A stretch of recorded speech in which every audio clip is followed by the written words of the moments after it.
Did you know that on Udemy you can get a certificate of completion once you complete a course? That certificate is in a PDF format. The PDF document will contain your name, the course you completed, the hours of the course, etc. Now the question is, who generates that certificate? And the answer of that question is Python. Udemy is actually built in Python. So on the backend, Python is what creates the website, and Python does a lot of other tasks, including the generation of this PDF document. So what's my point here? Well, my point is that sometimes we create PDF documents manually by exporting them from a word processing program such as Microsoft Word. But other times, when we want to batch generate multiple PDF documents, as is the case of these certificates, there are many students, so there should be a way to generate these automatically. And that's where you use a programming language. So today I'm going to teach you how to create PDF documents with Python so that a document is created with a run of a button. Specifically, we're going to generate this PDF document that you see on my screen now. So let's call this a notebook. An empty notebook, maybe students can print and they can take notes here after they print it, so they have some guidelines. For example, here is the page about variables. The students then afterwards can take handwritten notes. That would be the purpose of this document. Now, Python's purpose is to generate exactly what you see here. So we have this topic variables, and then you have this empty line, this footer here, variables, another page for variables. So 2 pages for variables for students to take notes on that variables topic. Then we have lists. So that's the title, and we have 1 page, 2 page again with these footers, 3 pages for lists, right? And then we have functions, 1 page for functions, 2, 3, 3 pages for functions. So each of those pages has the footer also, and so on. So we will create this from scratch, but all we need is a CSV file where we could have these data. And this is how the CSV file looks like. So we have the topics, variables, lists, functions, etc. And we have the number of pages that each of these topics should have. So variables had 2 pages, as I showed you already, 2 empty pages, and functions, lists have 3, functions have 3, and so on. So that's what we have as a data source for this app, and we want to generate this document out of that CSV file. I'll give you this CSV file in the next video so that we can generate this PDF document together. And I also wanted to mention that this app is a great opportunity for you to practice Python, especially for loops and pandas, the pandas library, which is used to handle data. So with that, I thank you for following this video and see you in the next one. Hey, welcome back. In this video, we'll start to build our PDF template generation app. So I still have my previous PyCharm project open here. So I'm going to the file menu, go to new project, and then locate a directory where to place our new project. So here I'll create a new folder. This will be app 4.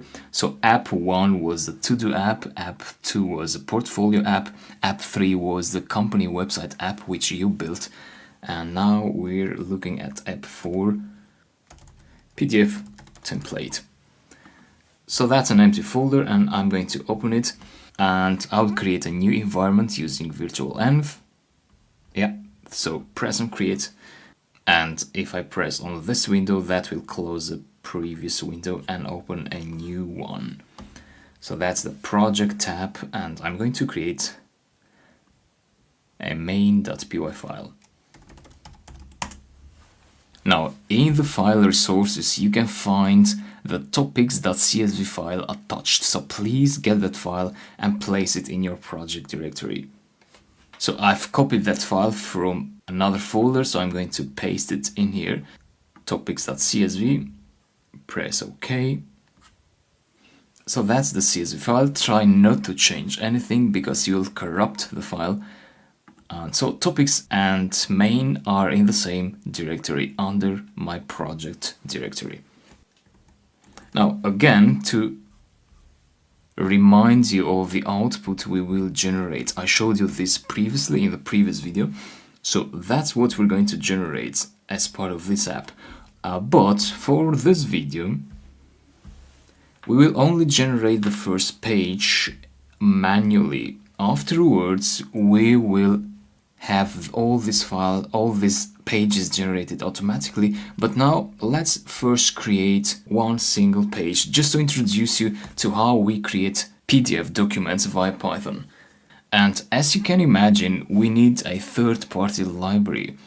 We don't have a built-in feature in Python to create PDF documents. But we can use the third-party library called fpdf. So go to Python packages, search for fpdf, and that is the package we're looking for, fpdf. So go to install, or you can install it from the terminal. Make sure that venv is shown here. That means the virtual environment has been activated, and do pip install fpdf. So both ways are fine. Let's import fpdf. Actually, we only need the fpdf class. So this is a class which creates PDF instances. You remember object instances and object types. So this creates a certain type, just like we have string object instances like hello, hi. These are all string types, but they are instances. We will cover this later in further detail. This thing will create PDF object instances, so they are a certain type of object. So how do we create a PDF document? Well, you first create a PDF instance using this class, fpdf. You give the orientation argument to P or L, so P stands for portrait and L would be landscape, so with capital P. Then you give the units, millimeters. I'm going to give to this as units.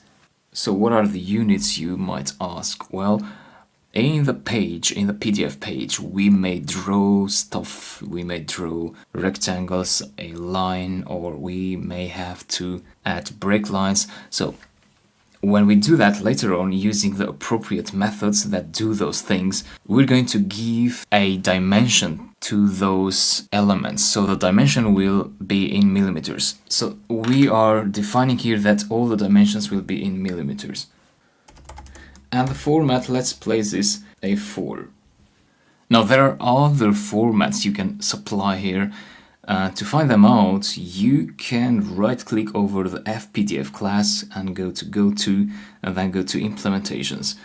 And somewhere in here, you can actually search this file where fpdf is defined. You can press Ctrl F or Command F and search for A4. So that should take you to all these formats. You see I provided A4, but you have a letter as well. You can supply that argument either with an uppercase L or a lowercase l, it doesn't matter. And that's the orientation, portrait, P or lower P or landscape or L. So all these are for landscape, but you can keep it shorter if you just say L or P. And so you have different options. Let's go back to our code. So at this stage we have this PDF instance, which is, as you will see, if I print out the type of PDF and I run this code, you're going to see this is this type, fpdf, as I mentioned already. However, this is just a Python object now. We have to convert it into an actual file on disk, an actual PDF file. But before we do that, we want to add a page, because this document has no pages for now. To do that, you use the add page method. So this method now is a method of PDF object instances, just like strings have, for example, .replace, a method to replace a character in the string. This PDF object instance also has this method to add pages to that document. So once you add a page, then you can output this PDF object to an actual file on disk, output.pdf. Run the script, and you should see an output.pdf file generated on your computer.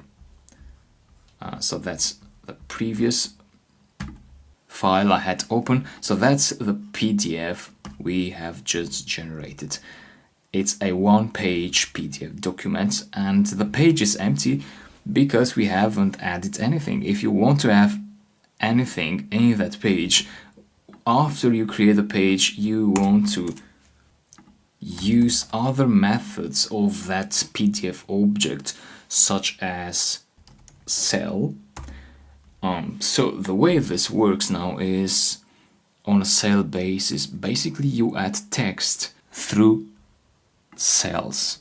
Let's see how this will come out.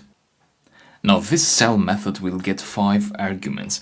I'm just going to write them quickly and then explain you what each of them does. I'll place age to 12, and txt is hello there.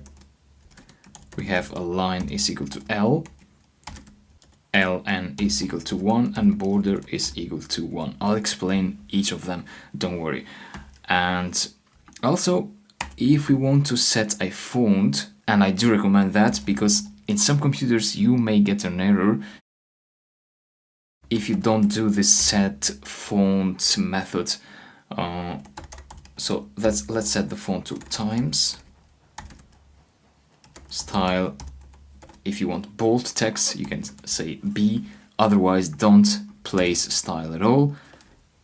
So remove it as an argument if you want normal text. Size is equal to 12. And I'm going to copy this code and paste it here. For that, in PyCharm you can do Ctrl D or Command D, or just copy this with Ctrl C and then paste it with Ctrl V.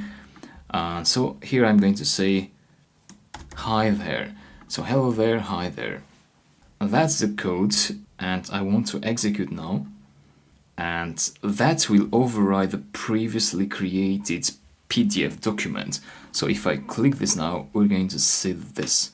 So that's a PDF we generated. Now let me explain you how we came up to this PDF by explaining you the cell methods especially, but also the set font method. So before we add cells, we set the font of those cells. So that means any cell that is created after this line will have that times font and bold and with a size of 12. Now the size is actually in points, not in millimeters. So these units here are only for other purposes which we'll cover later, but not for font.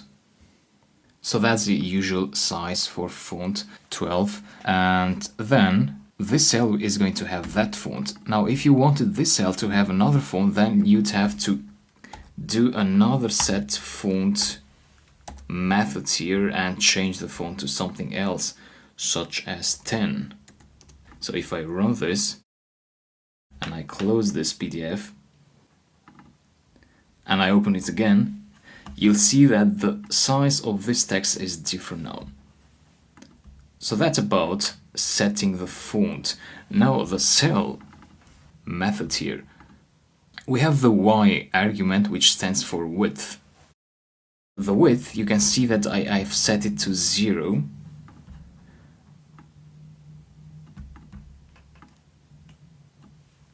That means the cell is going to expand until the end of the page. So from here up to here. Now let me split these lines because they are too long. So if you were to change this to, for example, 10 and run the script again and open output again, you're going to see that we have this square now. So the square is actually set there from the border argument. When you say border is equal to 1, then you will display these rectangles, these borders around your text. If you say borders is equal to 0 and run the script, double click that PDF again, you'll see that now we simply have the text without the border. But I do recommend that we use the border for now just to understand where the cell is expanding so we can visually see what's going on. Let's go to the ln argument. What this does is actually this. Let's say I set it to 0 and I execute and I open this again. This is what happens. So ln is actually a break line. So when you set it to 1, you say that the next cell, which is this one here, will be added to the next line. So that's the case when it was 1. But if it's 0, as it is now, that means the next cell will be added after the width ends. So that means 10. 10 is up to here.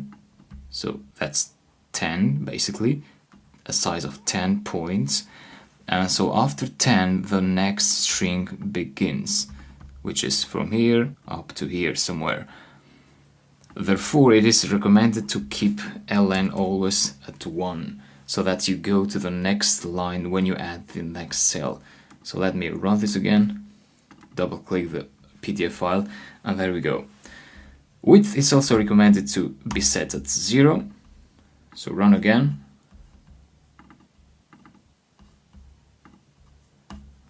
There we go. Then we have the height. The height is recommended to be set at the same size with the font size, 1212. You see that if we increase this to 24 and we run again, you see that that's the size basically of the cell. You can see the borders help you to visualize the cell area. So 12 would be more meaningful since it is near to the size of the text itself. Then we have the txt argument, the most important argument here, which contains the actual value of the cell, obviously. And then we have the line argument, which is set to L here, which means that the text is aligned left, so it starts from here, from the left side of the argument. And yeah, that's about adding text to a PDF document. I'll remove the border arguments and run again.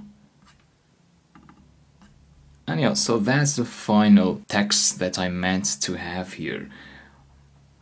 I'll remove the style argument as well to keep the next text just normal. Run again, double click output.pdf. So that's normal text, that's text in bold. So that's how you create a PDF document with one page. If you want more pages, what you can do here, you can copy all that code and paste it here. Run, double click output again, and we have 2 pages.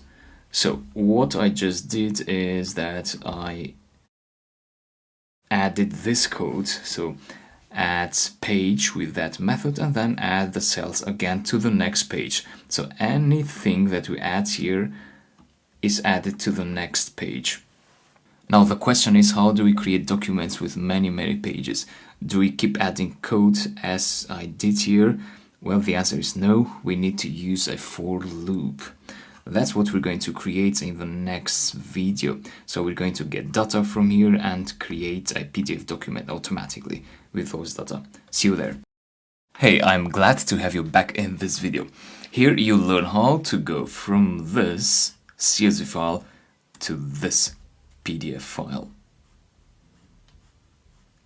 So basically we will use Python to read these data and produce a PDF file with these data. So this is a CSV file. If you were to open this in a spreadsheet program such as Excel, it would be looking something like this. You don't have to open them in Excel, but this is how they look like in a nicer format. So how can we create a PDF file where each of these rows is a header in a PDF page? For example, variables. You see variables is the first row. This is just an index, 1, 2, 3, etc. And then we have 2 pages for variables. So variables will have this page and it will have an empty page as well. Then we have lists. Lists will have 3 pages. So 1 here, 2, 3, and then the next item functions, which is here. So how can we do that? Well, the answer is using a for loop. Whenever you want to use rows in a CSV file, you may need to use a for loop.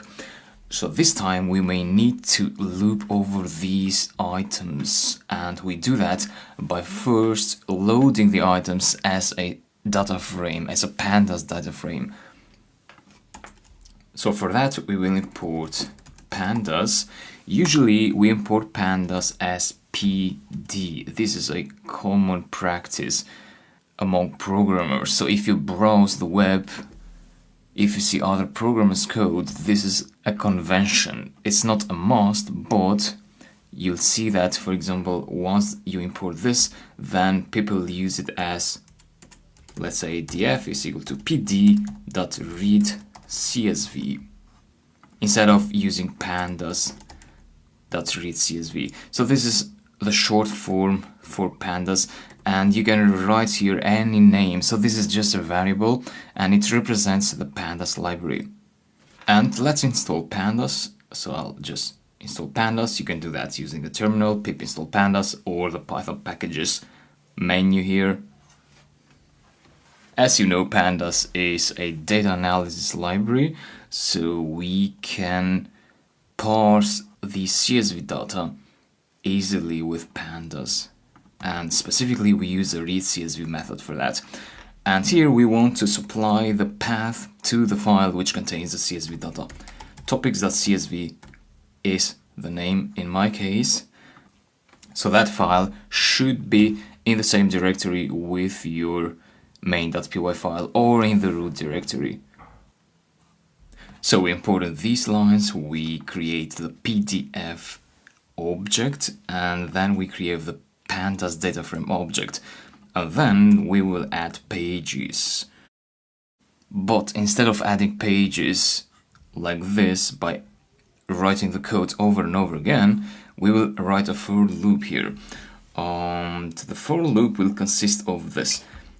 Let me import pandas here. Then we create the data frame, and then we will iterate over that pandas data frame. We will loop over that data frame for index row in df.iter rows with double R. So that will give us access to each row of the data frame, and it also gives us access to the index. So we have 2 variables, index and row, where index is the index itself, so 0, 1, 2, 3, 4, and don't confuse that with this. This is the order column. So we have the order column, the topic column, and the pages column. But there is another hidden column which contains the index which starts from 0. So 0 is the index for the first row, 1 is the index for the second row, and so on. So let me press the upper arrow key on my keyboard to call that loop again. And if you print the row here, go down here to the last row and press enter, then you'll get the rows. So let's go to the very first row to see what it looks like. There we go. So the first row has an order of 1, the topic is variables, and the pages is 2. And then we have the name, which is actually the index, so 0, and the type is object. So this row doesn't have a specific time such as a date or a time or other objects, so it is simply object. This last line is not really important, so all we need is these 3 here. So let me call that loop again, and what we will need first is the top pick. So each row is an actual object, which is like a dictionary, and it allows us to use this dictionary syntax. So to access the key topic, if I press enter here, then we will extract only the topics. So you see variables and lists and functions, so that corresponds to this. So now that we know how to do it, we go to our script and we say for index row in df.iter_rows with parentheses. We add a page, so we're gonna have a new page for each row. Once we add the page, we will set the font, so let me indent this under the for loop. So everything that you indent under the for loop will be executed X number of times. In our case, this will be as many times as we have rows here, so 39 times. So this code will be executed 39 times, 39 pages will be created. I know that we have multiple pages for each topic, but let's keep it simple for now. Let's add 1 page per topic for now. So we set the font, we create a cell. Now, the cell will not be this text anymore. We will inject the topic here, but let's keep it like that for now, and then we'll change it later. And I'm going to remove this other line. So as you remember, this code created this PDF with this text hello there and with that text hi there. So let me just remove that hi there text and keep only the hello there text, which is created by these 2 lines. And then I'll remove these other lines. So now we only have to have this at page once, because the loop will execute it multiple times for us. Right. Yeah, I'm going to execute this. Run. And output.pdf has been generated, has overwritten the previous output.pdf file. So because we have this, and let me open that. So we have hello there again, and so on. This PDF document has 39 pages. Now, as I promised you, let me remove this hello there string and replace it with row topic. So in our Python console, row topic gave us each topic. In this console here, we printed them out. We printed these topics, these strings. These are just strings. We just printed them out. But in this case, we want to write them in the PDF. So in a for loop, you can do whatever you want and not simply print out stuff in the command line. So with that, let me execute again. Open the PDF file, and there we go. Variables and lists and functions, etc. Let me improve the font. So output the size to 24, and also I'll apply a set text color method to set the text to gray. And so these are the values for RGB. So that's how you define the color of text. And this combination, so 100 for red, 100 for green, and 100 for blue, so RGB, this combination of color channels gives us gray. So if I execute again, the output, you see the color is somehow gray and the font is bigger. You can give here any number from 0 to 254 for each of these values, and depending on the combination you'll get different colors. So if you simply want red, you do 254 for red, 0 for green, and 0 for blue. Run. Open the PDF file and you see that this is right. If you want blue, you'd say 0 here and 254 for blue. Run.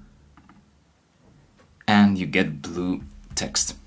Same goes for green. You can try that yourself. So I'll just go to 100, 100, 100 to get that gray color.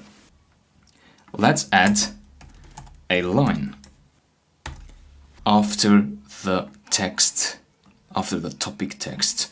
So basically I want to add a line somewhere in here. We need to provide coordinates for that line. So we need to provide x1 coordinate, y1 coordinate, x2 and y2. So what are these? Well, x1 and y1 will be the coordinates of the starting point of the line, and x2, y2 will be the coordinates of the end point. The value of x1 will be the distance from the left border of the PDF document up to here in millimeters, because that's the units we have defined in the FPDF line, in this line in here. And y1 will be this distance. The same goes here. x1 will be the distance from here up to here, and y1 will be the same distance from here up to here. So basically we're talking about having something like 10 for x1, 17 for y1, and then x2 we said that it's gonna be this distance. So let's say that would be 200. Since this is an A4 format, the distance from here up to the right border is 210. So 200 would be a good number, and y should be 17 in order to have that straight line. So y is this distance, and the same distance is for the last point of the line. Yeah, so let me execute this. Open output.pdf, and this is what we got. So we're somewhere there, but we need to change something. What do we need to change here? Well, you could change perhaps the y to make it larger, the value of y. So to have the line further down, we can try 20, 20, or perhaps 22, 22 for y. Run again. Yeah, so this looks good. Perhaps 21 would be ideal. 21. Run again. Output.pdf. Yeah, that looks good. So that's the case for all the headers. Let me have some space here to have the style correctly. And that's the code. Let's commit the changes. First, we need to enable version control integration, and with git, then commit. So this will be the first commit, initial commit as the message of the commit, and we haven't added any of the files to the repository, so let's go here. We need to add main, output, and topic.csv. So right click, go to git, add, and they will be colored in green. We also need to create a .git ignore file, add that to the repository, so that file is also in green. .idea, and then folders will be excluded. And then we're ready to go and commit the changes. Make sure all these 4 files are selected and press on commit. If you want to change the commit message, you can write, for example, day 24, and then check the amend box, and press on Amend Commit. In the Git tab, you'll see that the commit message has been changed to that message. So thanks for following this. We will go ahead and add multiple pages for each of these topics in the next video. So let's do that. Hey, in this video you will learn a new Python core skill, and this has to do with for loops, so don't miss this video. So this is the problem we have now. We have generated this output.csv file, but the project requirements is to have a PDF file where each of these topics have multiple pages. So currently there's only one page for variables. You see, variables has one page, lists have one page, functions have one page, but what we have to do is we should have 2 pages for variables, 3 pages for lists, 3 pages for functions, and so on. Which means we should have this page for variables and one more empty page, so 2 pages in total for variables.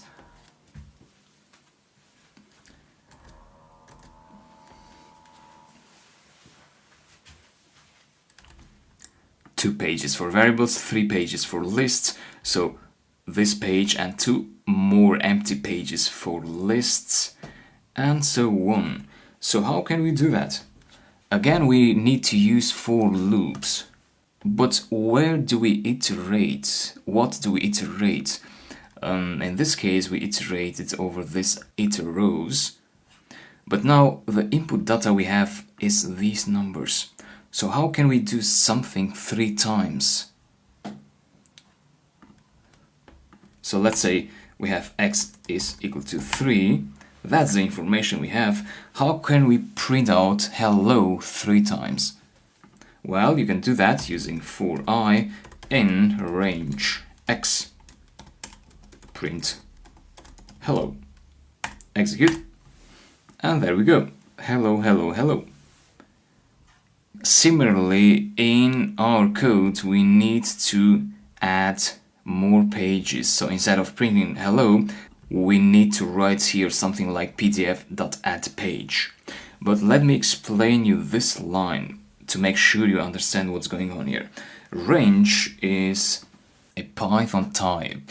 It resembles lists, and you can use it like this here, for example, range 3, and we get this.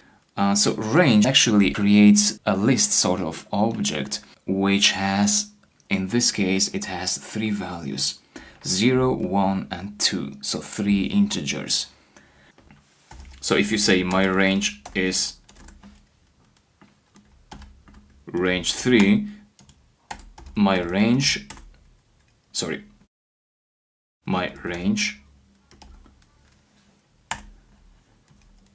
is that again, but you can convert it to a list. And you'll see that it has these 3 items, 0, 1, 2. So what we're actually doing here in this for loop is basically we are iterating over that sort of list.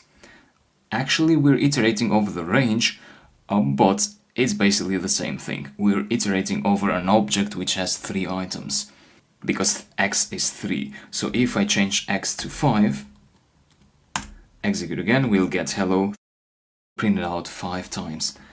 And you can also print out I here to understand what I actually is. And you'll see that we have 0, 1, 2, 3, 4. So I represents each item in the range. 0, 1, 2, 3, 4. So 4 items. Again, you can use list, range 5. So that's basically the same code we used up here, but here we store the range in a variable. You don't have to do that, so it's basically the same thing. So that's the list we get, 0, 1, 2, 3, 4. You will notice that 5 is not included in the range, so please keep that in mind. Still though, the range has 5 items, 1, 2, 3, 4, 5 items, but they start from 0. Yep, so that was quite a lecture about ranges. Now we need to go to our code and use ranges in our real life example to create this PDF document. But we should write that loop inside the other for loop, because this is what we're doing here. We are going through each of the items of the topics.csv file. We add the header, but then we should stop in each iteration. So in the first iteration, we are working on the variables row, so we should stop here at this iteration, you see, and create another for loop which iterates over row. Guess what we should place here? Pages. That would be the correct answer. So row pages. Sorry, I missed the I here, for I in range, row pages. So row pages will give us that number. So in the first iteration, that would be equal to 2. So we are creating a range of 2 items. And we will add here pdf.addPage, that method, to add 2 more pages. Let me execute this. Open output.pdf and see what we got. So variables, let me zoom out. We have 1 page here, we have another page here, and we have a third one. Actually, we needed 2 pages, not 3. So 2, but we have 3 here. So 1 was added from this with a header. You see, we add a page, we add the header variables in that page, and then we iterate over that, but this will add 2 more pages. So this is equal to 2. That means the range will have the item 0, 1. So 2 items, 2 pages. We can subtract 1 from this. So that means 2 minus 1, that would be 1. We iterate over variables only once. So then we would have 3 minus 1, 2, and so on. Every number would be adjusted. So let me execute this again. Open output.pdf, and there we go. We have 1 empty page for variables and another here. So 2 and 3 for lists, and everything is working fine now. And that concludes this video. Let me commit the changes. So this is day 24, and this would be add more pages for each topic. Commit.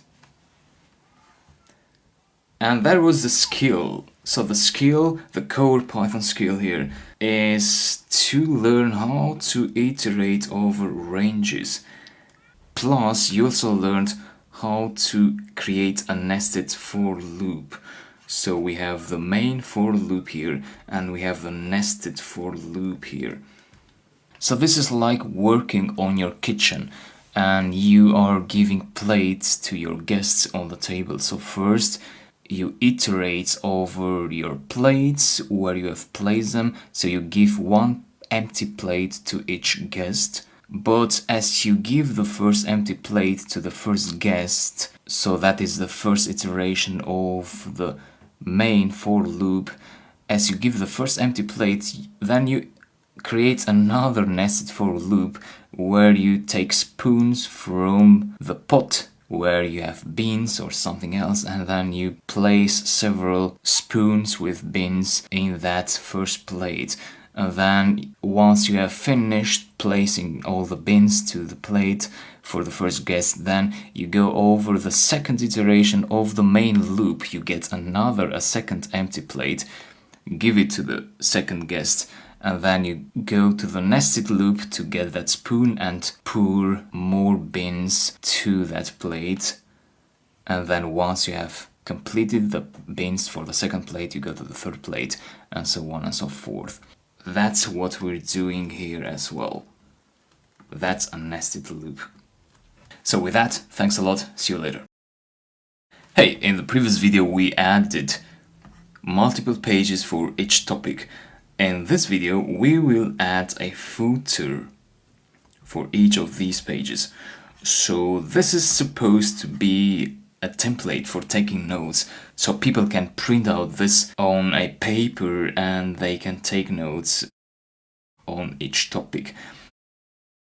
So it becomes necessary for people to know which page they are on when working on this document.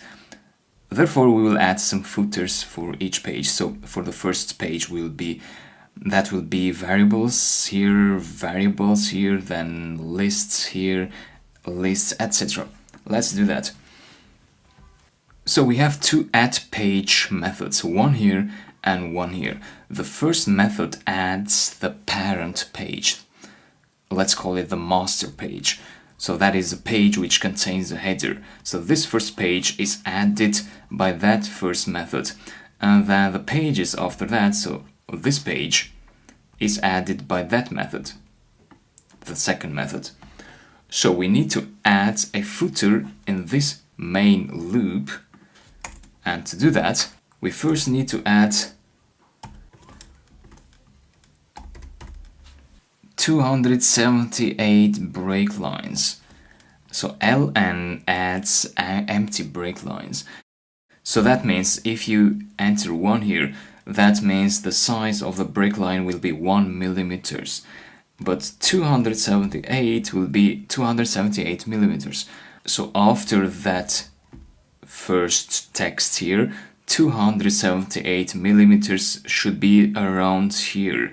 In total, the height of this A4 format is 298 millimeters. So 278 should be somewhere in here. So once we add those break lines, then we add the text, the footer. So for that we can add some font. So set the font first, family times, style, let's make it italic. The size should be 8, so it's just a footer, should be a small size. Let's set the text color to 180, 180, 180, that would be some sort of light gray. And lastly pdf.cell, width 0, height, let it be 10. The text is going to be row topic, and we align it to the right using this R string. Yeah, let's execute this. Execute output.pdf, and yeah, let's see what we've got. So variables is down here. It's not exactly what we want. For lists, list is here as well. So it's not working correctly because we need to do something else. We need to configure the main document. So after you have written the fpdf class here, then enter a new line and to pdf dot, so pdf is the pdf object which we created in here, so that's the same variable. Set auto page break, and this should have this auto argument, so that should be set to false with a margin of 0.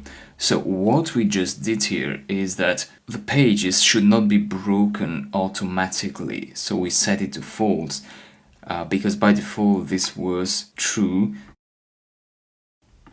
So with that configuration, I'll run the script again, open output.pdf and check if those lines are there. They are not. That means the value of break lines here is too big. So let's try 270. Run again. Open output, and I can see variables here almost at the border of the page. You can see but the value of this ln should be slightly smaller. So run again, open output, and yeah, this time looks good. Here we have variables, for the first page, but for the second page of variables, the footer is not there. Same for lists. List is here, but for the second page and for the third page, it's not there. That is because here we added these lines, so they set the footer. Let's add a comment here to know what's going on. So they set the footer for the master page. To set the footer for the other pages as well, we should copy this code and paste it in the nested loop. Just there. Run the code, open the PDF document, and see what we have. So variables here, but then for the next one, we have that somewhere in here. That is not what we expected, and that's because I forgot to add the pdf.ln line, which is actually part of the code, so this comment should be on top here. So let me do some housekeeping here. So that's the code that sets the footer, right? And that is the code that sets the header. So the header, the footer for the main for loop, and then we have the footer for the other pages. So this should be here as well. Yeah, so that's a complete code. That is the same as here. So let's run the script. Open output.pdf. Variables is here for the first page and here for the second page. But in the second page variable, the footer is a bit too far from the border here. That's because for this page we have 270 millimeters from that point up to here, but for this other page the distance starts from the very first point somewhere in here. So therefore we should adjust this number to something else. So that should be something like the height of this plus that, which is around 277. Let's try 277. Run. Open again. And yeah, now it looks fine. So there we have variables for the first page, and there we have variables for the second page as well. Same goes for lists, and so on. So that's how you generate a PDF document with Python. That was quite an advanced case of generating a PDF document, and you did learn a ton of skills here, especially about for loops. Let me commit the changes. So that's day 24. We changed the main.py file, output.pdf was changed consequently. So the message here will be add footers. Commit the changes, and that's it. Thanks a lot for following. See you later. Hi, in this video I'll hand you the task for today's exercise. The task consists of improving the program we built today. So today we built a program which generated this PDF template, this PDF document. Now your task for this exercise is to generate this PDF document instead. So the only difference here is that the document on the left, which you need to generate, has horizontal lines. The other elements of the document are the same as the previous document. The lines should be 10 millimeters apart from each other, although you can choose whatever distance you want, so that's not a strict requirement. So feel free to have any distance between the lines, but you should generate a document with lines, as you see here. So remember the core Python concept we learned today, and keeping that in mind, I wish you good luck. See you in the next video where I'll explain you my solution. Hi, in this video I'll show you the solution to the exercise I handed to you in the previous video. So the task was to generate this PDF document. Now let me quickly show you how I will generate that document. So we have this for loop which generates the master pages, which is these pages with headers, and then we have these empty pages which are generated by this for loop. So we need to add lines in both these for loops. Now currently in the code we only have one line added in the first for loop, which corresponds to that line. So we can use the same line method to add multiple lines, but for that, inside this for loop, so while we are working on this page, we iterate with a nested for loop, let's say for I in range, and there you can create a range such as 20 to 9, 8, 10. So we are saying to start the lines at 20 up to 298, so this is the y coordinate, and every 10 millimeters.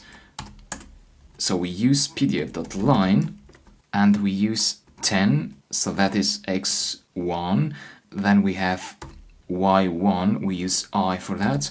I'll explain why I'm writing these. 200 and I again. So 10 and I. I in the first iteration will be 20. So this will be 10, 20, 220. So that means we'll start at 10. Let me put this in here.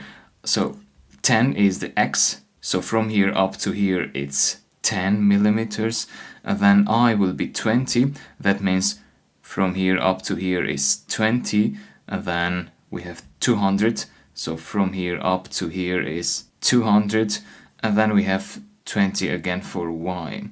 And that will be repeated every 10 times, so the next y will be 20, and then 30, and then 40, so we will have lines here every 10 millimeters. So the step here is 10, this number here.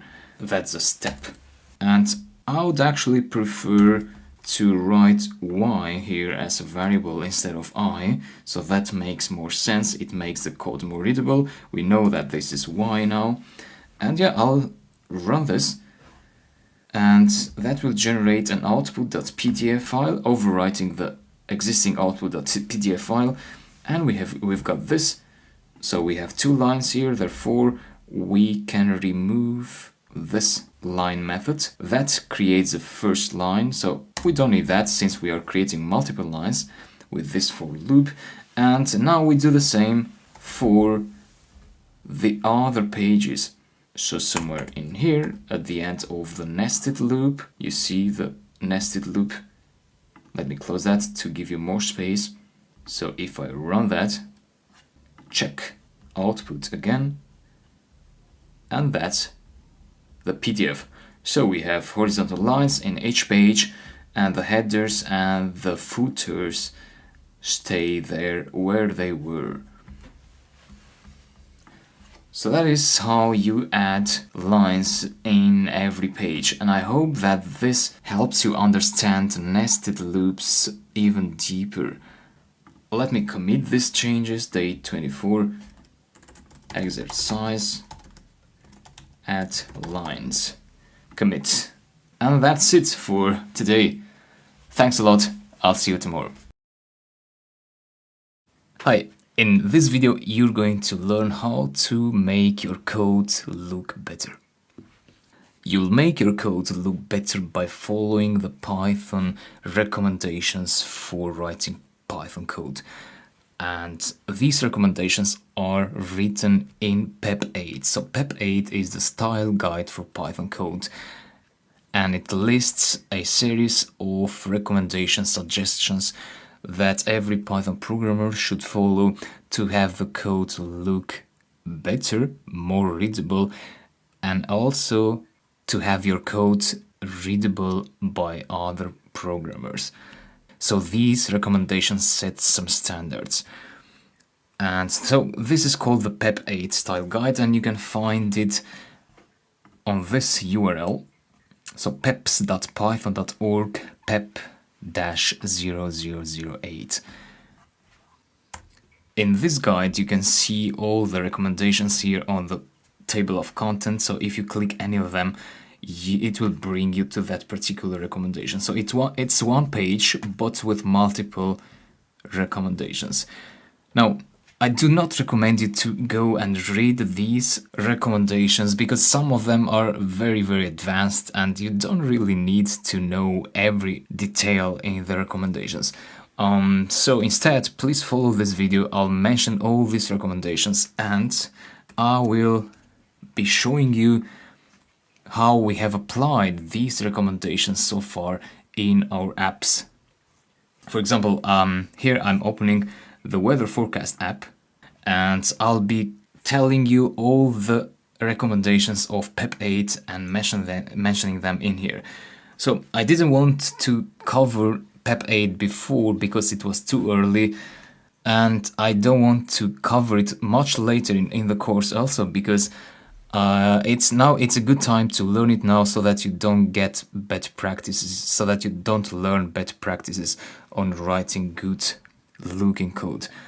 Right, so let's start with the first recommendation of PEP8. The first recommendation is about indentation.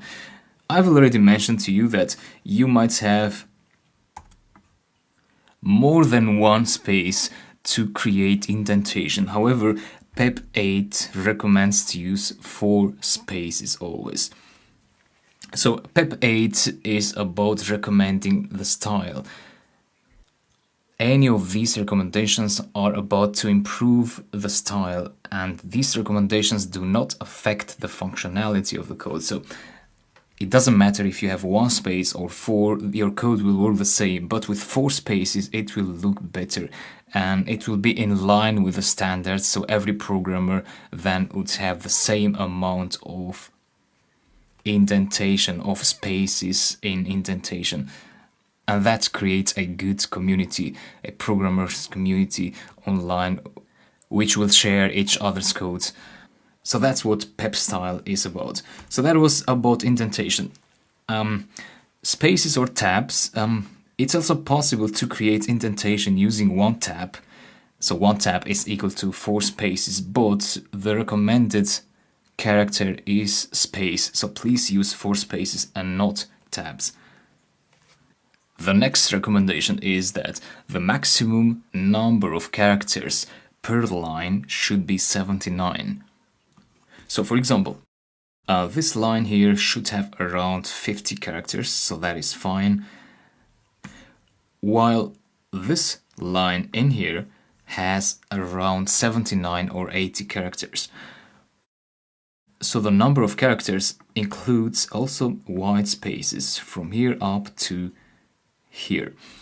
This recommendation sets the maximum line of characters at 79 because that's the optimal length of a line, considering that you might be working with 2 code editors side by side.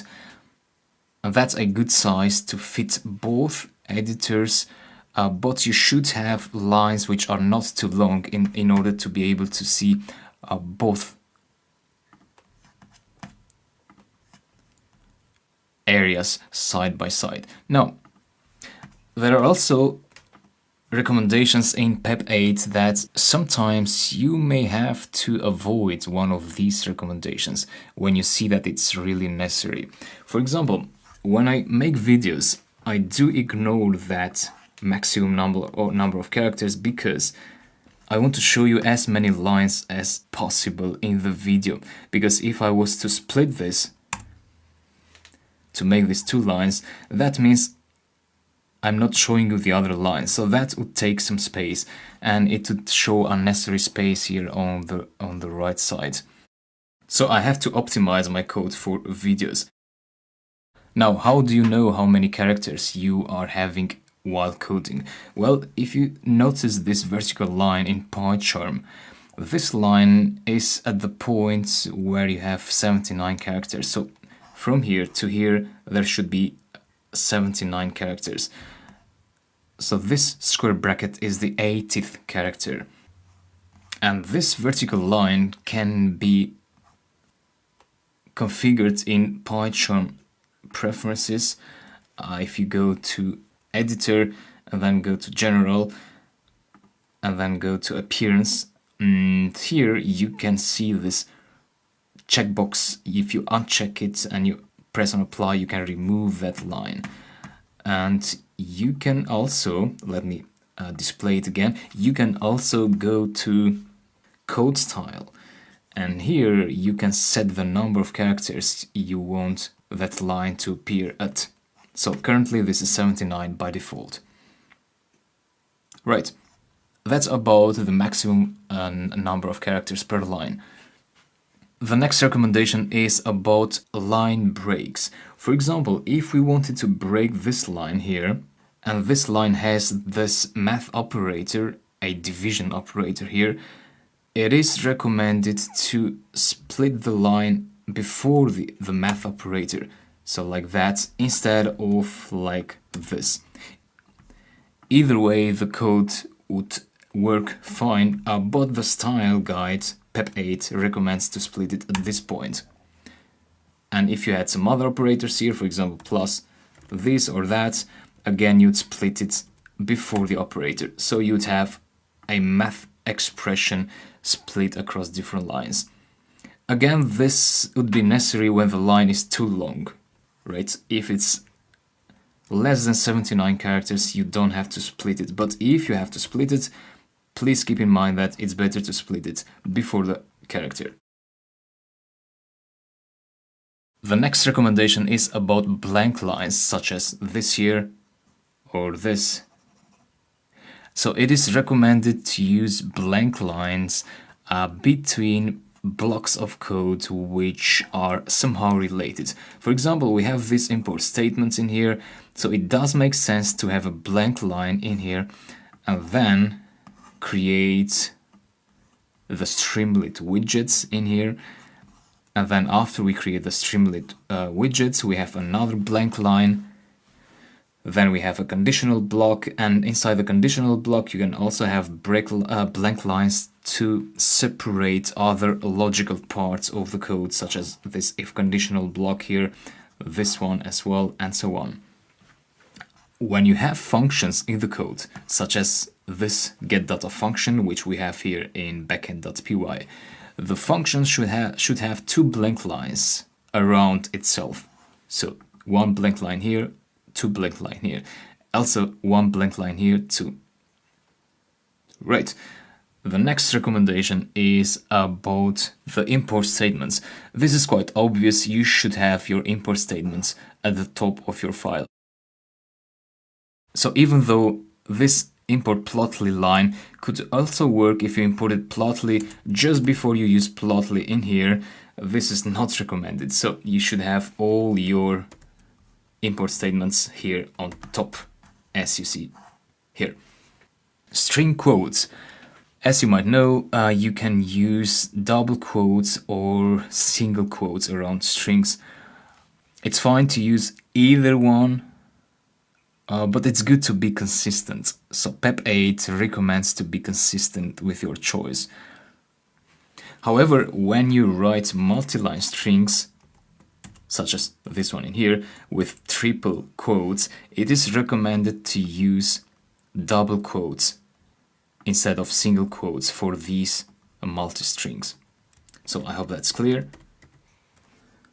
The next recommendation is about the use of white space.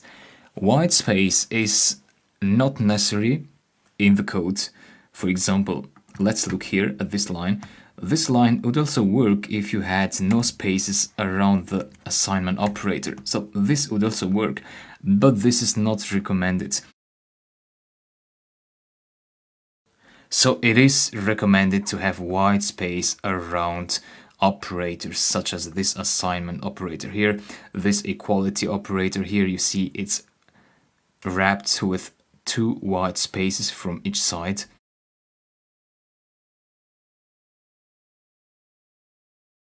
Here as well. However, inside brackets such as square brackets and curly brackets and parentheses, the use of spaces is more limited. For example, Here you see that we don't use any white space around this sky conditions name. So it should be directly inside the parentheses. Then we have this image paths, comma, space, and then we have the other argument. So inside parentheses, you should have one space after the comma, but no space before the comma. So this also follows the English grammar rules. Space should be used around operators, such as here, but not when these operators are inside parentheses. For example, here, you shouldn't use space for this operator. In the case of curly brackets, which are used to declare dictionaries, you should have a space after the colon, but not before the colon. So this here is a space, and then after the comma you have a space, and then after the colon you also have a space. And that's about the use of white space. The next recommendation is related to comments. So comments, as you know, have to start with a hashtag, and that is not a PEP 8 recommendation, that is a syntax rule. But the recommendation says that you should have a space after the hashtag. So this doesn't affect the functionality, but it is part of PEP 8. Even PyCharm, for example, if I remove that space, PyCharm will recommend me that I should reformat this file. So we have that underline in yellow, which has to do with the style of your code. So if I press on reformat, PyCharm will correct that line. So comments should start with a space after the hashtag, and they should be complete sentences, and they should start with a capital letter. It's also possible to have comments inline. For example, I can add a comment in here, but this is not recommended. So you should try to avoid having comments in here, such as this is the place. It's better to comment that line here on top. This is the place, for example. Right. Documentation strings. Documentation strings are multi-line strings which are written inside functions. They should be written immediately after the function's first line, and so these should talk about what this function does. Get data from the Open Weather API. You can have multiple lines. The Open Weather API needs an API key. The first line of the doc string should be in the same line with the first triple quotes, and the second triple quotes should be in a separate line. That's what the PEP 8 recommendation says about doc strings. Next is naming conventions, and this is quite important. Variable names, including function names, should be in lowercase underscore style, which means something like this or that. So you shouldn't use capital letters in naming your variables or your functions. And you should use underscore. For example, you shouldn't write get data without an underscore in between, because that makes this name unreadable. So there should be an underscore between these two words. So that includes variables as well, but variables which are constants, for example, this API key here is also known as a constant variable, because this will not be changing throughout the course of this program. It's always the same, it's a constant. We are not reassigning anything. So in that case, constants should be declared here after the import statements, and they should have names in capital letters, so uppercase underscore style, as you see in here. Class names. Later on in the course we will learn about classes. And classes also should be given names by you when you create them, and the style for class names is the camel case style. Or perhaps you'll create a browser chatbot class So this style without underscore and with capital letters for each word which makes up that name. Right, we'll talk later about classes. And that's about the recommendations of PEP 8. So I'm sure that most of these you knew already, but it's good to be sure to be clear about them. And I hope this is useful, and I'll see you later.